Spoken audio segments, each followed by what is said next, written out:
بسم اللہ الرحمن الرحیم رب اشرح لی صدری ویسر لی امری واحلل عقدۃ من لسانی یفقہوا قولی. شب توبہ. اور اس طرح آپ دیکھ رہے ہیں ہر سیگمنٹ کا آغاز اسی کلام سے ہوتا ہے، ایسی دعا سے ہوتا ہے کہ یا رب میں گناہ گار ہوں، توبہ قبول ہو. شب توبہ ہے آج. علماء کرام نے بتایا توبہ یعنی لفظ تائب سے نکلا، تائب ہونے کو کہتے ہیں. اس کو ذرا آسان الفاظ میں سمجھنے کی کوشش کرتے ہیں کہ یہ ہے کیا، فلسفہ کیا ہے. توبہ لفظ تائب سے نکلا. کوئی آدمی راہ چلتے چلتے منزل سے ہٹ کے کسی دوسرے رستے پہ چلا جائے تو اسے کہتے ہیں گمراہ ہو جانا. منزل سے دور ہو گیا، گمراہ ہو گیا.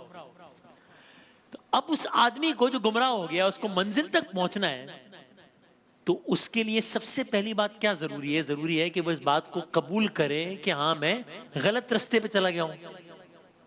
اس کے بعد پھر توبہ کرے، تائب ہو جائے یعنی واپس آ جائے، یعنی پلٹ جائے. توبہ، تائب، واپس آنا، پلٹ جائے. یعنی اب میں نے علماء کرام سے یہ مثال سنی اور میں اسی کو کوٹ کر دیتا ہوں مثال کے. یعنی کہ جس طرح بھی کہا نا کہ ایک شخص رستے سے ہٹ جائے تو گمراہ ہو جاتا ہے. اب اگر واپس آنا ہے تو پہلے احساس ہونا چاہیے، پھر اس کو توبہ کرنی چاہیے، یعنی کہ پلٹنا چاہیے. تو ہی کام بہتر ہوگا، پھر ہی صحیح راستے پر آئے گا. یعنی کہ فرض کر لیتے ہیں کہ ایک شخص کراچی سے نکلا ہے، حیدرآباد اس کی منزل ہے.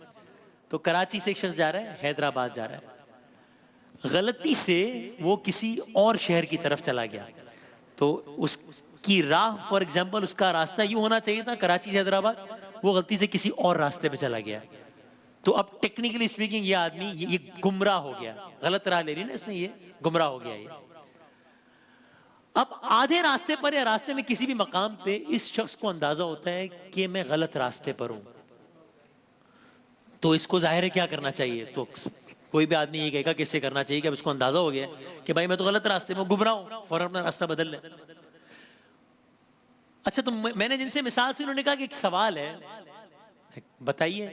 کہنے کہ اچھا فرض کر لیجئے کہ وہ آدمی اگر یہ کام کرے کہ یہ کراچی سے چلا ہے، حیدرآباد جا رہا ہے، غلط شہر کی طرف چلا گیا ہے، راستے میں اندازہ بھی ہو گیا ہے کہ غلط راستے کی طرف آ گیا ہے. اب وہ یہ کہے کہ وہ کہتا تو رہے ارے میں غلط راستے پر آ گیا، او ہو میں غلط راستے پہ آ گیا، او ہو میں غلط راستے پہ آ گیا، لیکن وہ اسی غلط راستے پہ چلتا چلا جائے تو کیا ہوگا؟ تو میں نے کہا کہ یہ تو مطلب ظاہر ہے یہ اس سے بڑا بیوقوف کون ہوگا بھائی؟ مطلب اس کو پتا ہے کہ میں غلط راستے پہ ہوں. اچھا یہ کہہ بھی رہا ہے کہ میں غلط راستے پہ ہوں، غلط راستے پہ، غلط راستے اور پھر جا بھی اسی طرف رہا ہے، تو اس کے اس کہنے کا کوئی فائدہ ہی نہیں ہے، چونکہ یہ کہنے سے تو صحیح راستے پہ نہیں آئے گا. تو پھر سمجھانے کے لیے انہوں نے کہا کہ ہاں بالکل ٹھیک ہے. اسی طرح کوئی شخص برائی کرتا رہے، راستے سے بھٹک جائے، اس کو پتا بھی ہو کہ برا کام کر رہا ہے، اس کو پتا بھی ہو کہ وہ گمراہ ہو گیا ہے، اس کے بعد وہ صرف کہتا رہے اے اللہ مجھ سے غلطی ہو گئی، مجھے کام نہیں کرنا چاہیے تھا، میں توبہ کرتا ہوں، میری توبہ، مجھے معاف کر دینا. لیکن وہی کام کرتا چلا جائے تو پھر یہ توبہ بے سود ہے، کیونکہ یہ توبہ ہوئی ہی نہیں ہے. اس نے کہ پلٹا ہی نہیں ہے. توبہ کا مطلب ہی پلٹنا ہے، واپس آنا ہے، تو پلٹا ہی نہیں ہے. کہیں یہ نہ ہو، میں اگین پھر اپنے لے کہہ رہا ہوں کہ میری مثال اس مسافر کی مثال جیسی ہو جائے کہ جس کی جب میں مثال بیٹھ کر سن رہا ہوں تو میں یہ فیصلہ دے رہا ہوں کہ اس سے بڑا بیوقوف آدمی کون ہو سکتا ہے بھائی، کہ اس کو پتا ہے میں غلط چل پڑا ہوں پھر بھی وہ کام کیا رہا ہے. لیکن یہ نہ ہو کہ حقیقی زندگی میں ہم بھی یا میں یہ کر رہا ہوں کہ ہم ایک سے تکرار کر رہے ہیں کچھ الفاظ کی توبہ کے نام پہ لیکن پلٹ نہیں رہے. غلطی کے اعتراف کے بعد لازم ہے کہ تائب ہو کر واپس اس مقام تک پہنچے جہاں سے منحرف ہوا تھا. پھر تیسرا مرحلہ واپس منزل کی طرف روانگی کا ہے. منزل اللہ کا راستہ ہے، منزل رسول کا راستہ ہے، قرآن و سنت ہے، اور گمراہی ہے ان سب سے انحراف. پھر ایک لفظ تو یہ ہو گیا لفظ توبہ، تائب، پلٹنا، واپس آنا. ایک اور لفظ ہم سنتے ہیں استغفار. یہ توبہ سے ایک الگ چیز کا نام ہے. یعنی یہ شخص جو غلط راستے پہ چل پڑا ہے، غلط راستے پر چلنے کی وجہ سے جو نقصان ہوا ہے، جو وقت کا نقصان ہوا، جو صلاحیت کا نقصان ہوا، جو ایندھن کا نقصان ہوا، یہ وہ نقصان تو ہو گیا نا. اس نقصان کی واپسی تو ممکن نہیں ہے. اسے استغفار کہتے ہیں، یعنی ڈھانپنے کو. عرب کی خواتین اپنے برقعے کے نیچے ایک ٹوپی نما ایک چیز پہنتی تھی، اسے غفارہ کہتے تھے. استغفار غفارہ کہتے تھے، یعنی ڈھانپنے کا تصور ہے. یعنی گناہ کے بعد کوئی فرد استغفار کرتا ہے تو اس کا مطلب یہ ہوتا ہے کہ وہ درخواست کرتا ہے کہ اس کے گناہ کی وجہ سے جو نقصانات ہوئے، اب مکافات عمل کے قانون کے مطابق اس کو جو اس کے نتائج بھگتنا پڑیں گے، اللہ ان پر اپنی رحمت کے پردے ڈال کے اس کو ڈھانپ دے کہ وہ ظاہر ستار العیوب ہے. آئیے آج کی اس شب میں ذرا کچھ پچھلی اقوام کے کچھ اس طرز کے واقعات کو یاد کریں اور آخر میں پھر آج کے معاشرے کے اور اپنے لیے دعا کریں کہ اللہ تعالیٰ کرم فرمائے. نوح علیہ السلام قوم کو اپنے گناہوں سے توبہ کا حکم دیا، کئی گناہوں پر استغفار کی نصیحت کی، قوم تائب نہیں ہوئی، کیے گئے گناہوں پر شرمندہ نہیں ہوئی، تکبر اور انکار کا یہی رویہ رہا اور قوم تباہ ہو گئی. آسمان سے بادل آئے، زمین سے چشمے پھوٹے، زمین کا پانی اور آسمان کا پانی مل گیا اور ایسا طوفان آیا کہ تاریخ میں سے پہلے نہیں آیا تھا. ایسا کہ زمین سے بھی پانی ابل رہا تھا، آسمان سے، یہاں تک کہ دونوں پانی مل گئے. اللہ اکبر. وجہ یہی تھی کہ توبہ اور استغفار سے روگردانی تھی. آگے بڑھتے ہیں. قوم عاد آئی، ہود علیہ السلام توبہ و استغفار کی دعوت دی، تائب نہیں ہوئے، نہیں پلٹے، بلکہ تائب ہونے کے بجائے زمین پر فخری انداز میں، تکبر کے انداز میں زمین پر پیر مار کے کہتے تھے کہ ہم سے بھی زیادہ کوئی طاقتور ہو سکتا ہے. ان کی جسامت اور اپنی اس میں بڑا فخر تھا ان کو، تو کہتے تھے ہم سے بھی زیادہ کوئی طاقتور ہو سکتا ہے. اور کیا ہوا؟ ان کے پیروں کو زمین کو پھاڑ کر ان کے پیروں کو اندر دھسا دیا گیا. یعنی جب کوئی اپنی بدکاری کو نیکوکاری سمجھے تو پھر استغفار کا مرحلہ نہیں ہے. اور کیا ہوا پھر؟ قوم عاد کے ساتھ گناہ بڑھتے گئے اور پھر کیا ہوا؟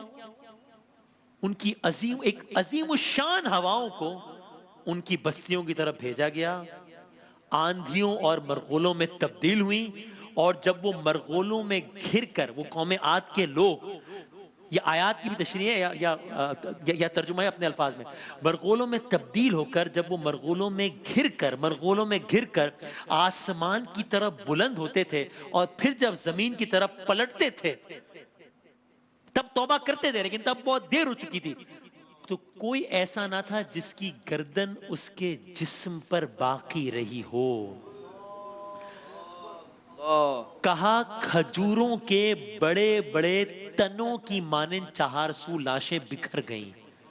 وہ قوم جو کہ پیر مار کے کہتے تھے کہ ہم سے زیادہ طاقتور قوم، وہ ایکسٹریم اور یہ ایکسٹریم، کھجوروں کے تنوں کی مانند لاشیں بکھر گئیں. اللہ اکبر. توبہ کی لیکن دیر ہو گئی تھی.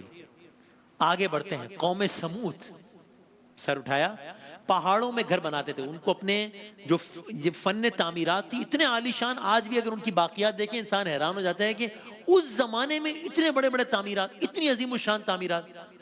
فن تعمیرات میں ان سے بڑا ماہر کوئی نہیں تھا. پہاڑوں میں گھر بناتے تھے. اس کا ایک مقصد غالباً یہ بھی کہ اگر پچھلی قوم کی طرح آندھی آ جائے گی تو اگر آندھی آ بھی گئی، آندھی کا عذاب آ بھی گیا تو پہاڑوں میں چھپی قوم کا آندھی بھی کیا بگاڑ لے گی؟ تیز آندھیاں چل رہی ہیں، سامنے پہاڑ ہے، پہاڑ کے اندر گھر ہے، تو آندھی کیا بگاڑ لے گی؟ کیا ہوا؟ ان کی بدکاریاں اور نافرمانیاں ایک الگ ہی رنگ میں قانون مکافات عمل کے ذریعے سامنے آئی. کیا ہوا؟ نبی تھے حضرت صالح علیہ السلام. اونٹنی کا واقعہ آپ کے ذہن میں ہے. قوم کے مطالبے پر ان کے سامنے صالح علیہ السلام نے اونٹنی لا کھڑی کی. ناقت اللہ. نہ ماننا تھا، نہ مانے، توبہ نہیں کی، استغفار نہیں کی، ایک الگ عذاب آیا. کیا؟ بس ایک چیخ تھی، سب پڑا رہ گیا. ایک چیخ، سب ختم ہو گیا. ایک چیخ نے سب ختم کر دیا. یعنی اللہ تعالیٰ اس الگ الگ انداز سے ایک چیخ نے سب ختم کر دیا. آگے بڑھتے ہیں. زمین کی سطح پر ایک اور بڑی قوم نے، اہل سدوم نے سر اٹھایا، حد ہی کر دی.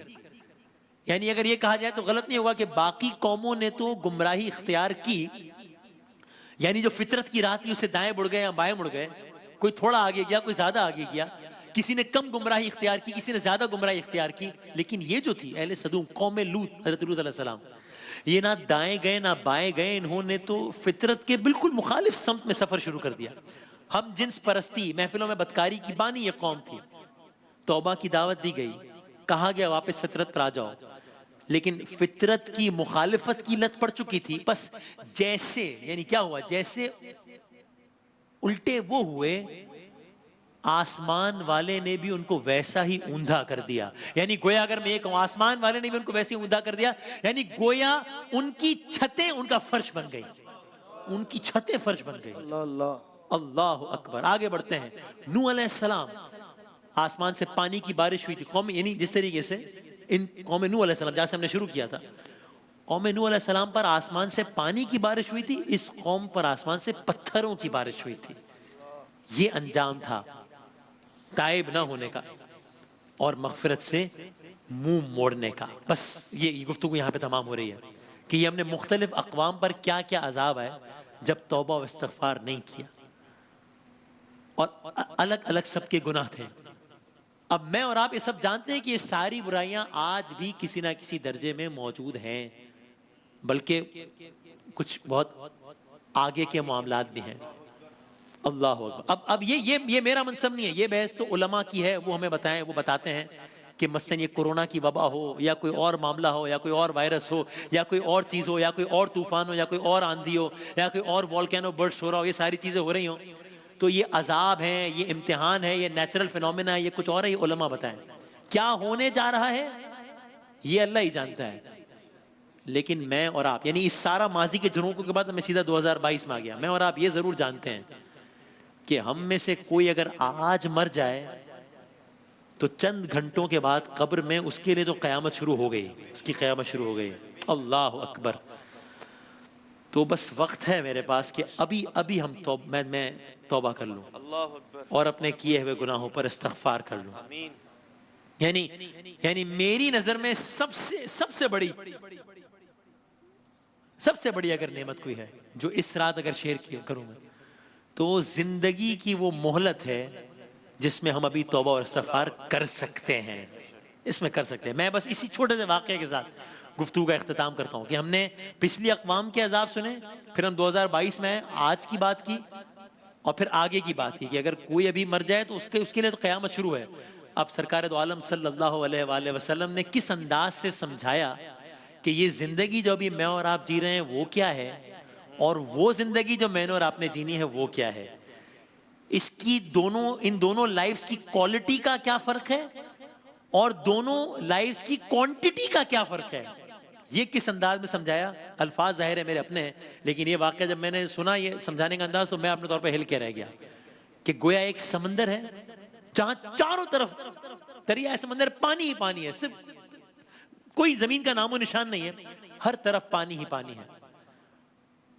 اب اس سمندر میں کوئی شخص ایک اپنا ہاتھ ڈالتا ہے یا ہاتھ کی انگلی ڈالتا ہے اور اس کے بعد اس انگلی کو باہر نکالتا ہے تو اس انگلی میں کتنا پانی آ جائے گا. اب یہ میرے آقا صلی اللہ علیہ وآلہ وسلم سمجھا رہے ہیں کہ دنیا کی زندگی کیا ہے اور آخرت کی زندگی کیا ہے.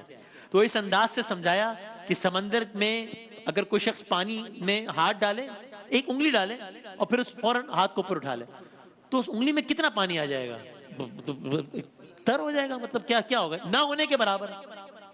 اچھا اس انگلی میں کتنا پانی ہے اور یہ سامنے کتنا پانی ہے، تو ظاہر ہے کوئی موازنہ ہی نہیں ہے، مطلب کوئی موازنہ ہی نہیں ہے اس پانی کا اور اس پانی کا، کوئی موازنہ ہی نہیں ہے. فرمایا بس یہ جو انگلی میں جو پانی ہے یہ دنیا کی زندگی ہے، سامنے جو پانی ہے وہ آخرت کی زندگی ہے. تو بس میں انہی اشعار سے اختتام کروں اس دعا کے ساتھ، اب اپنے لیے دعا کروں کہ اللہ تعالیٰ ہماری آخرت کی زندگی کو جو ہمیشہ رہنے والی زندگی ہے اس کو اللہ تعالیٰ آسان فرمائے انشاءاللہ. آج شب توبہ کے اس صدقے میں انشاءاللہ یہ دنیائے فانی ہے محبوب تجھ کو، یہ دنیا فانی ہے محبوب تجھ کو، ہوئی واہ کیا چیز مرغوب تجھ کو، نہیں عقل اتنی بھی مجذوب تجھ کو، سمجھ لینا اب چاہیے خوب تجھ کو کہ جگہ جی لگانے کی دنیا نہیں ہے، اور بڑھاپے سے پا کر پیام قضا بھی، نہ چوکا نہ جاگا نہ سنبھلا ذرا بھی، ارے کوئی تیری غفلت کی ہے انتہا بھی، جنوں چھوڑ کر اپنے ہوشوں میں آ بھی. کہ جگہ جی لگانے کی دنیا نہیں ہے. بس اختتام کرتا ہوں. جب اس بزم سے چل دیے دوست اکثر اور اٹھتے چلے جا رہے ہیں برابر کہ ہر وقت پیش نظر ہے یہ منظر. ہم خود جا رہے ہوتے ہیں نا روزانہ کی بنیاد پہ جنازوں میں جا رہے ہوتے ہیں نا, ہم خود تعزیت کر رہے ہوتے ہیں نا, ارے اس کا انتقال ہو گیا, ارے پرسوں تک ساتھ بیٹھا تھا, ارے کل اس کا میں نے خود کل رات 4 گھنٹے پہلے تو اس نے یہ ٹویٹ کیا تھا, یار ابھی آج یہ ہو گیا, ارے پرسوں تو وہ کسی کی تعزیت کر رہا تھا, آج ہم اس کی تعزیت کر رہے ہیں. اور ہم سب یہ جانتے ہیں کہ یہ سائیکل یہاں پہ رک نہیں جائے گا, تو اس سائیکل کا ایک دن حصہ ہم ہوں گے کہ کوئی آج ہم دوسروں کے الفاظ کہہ رہے ہیں, کل کوئی ہمارے لیے کہہ رہا ہو, یہ سب جانتے ہیں. تو جب اس بزم سے چل دیے دوست اکثر اور اٹھتے چلے جا رہے ہیں برابر کہ ہر وقت پیش نظر ہے یہ منظر, یہاں پر تیرا دل بہلتا ہے کیوں کر, جگہ جی لگانے کی دنیا نہیں ہے. یہ عبرت کی جا ہے, تماشا نہیں. ایک بریک کے بعد حاضر ہوتے ہیں.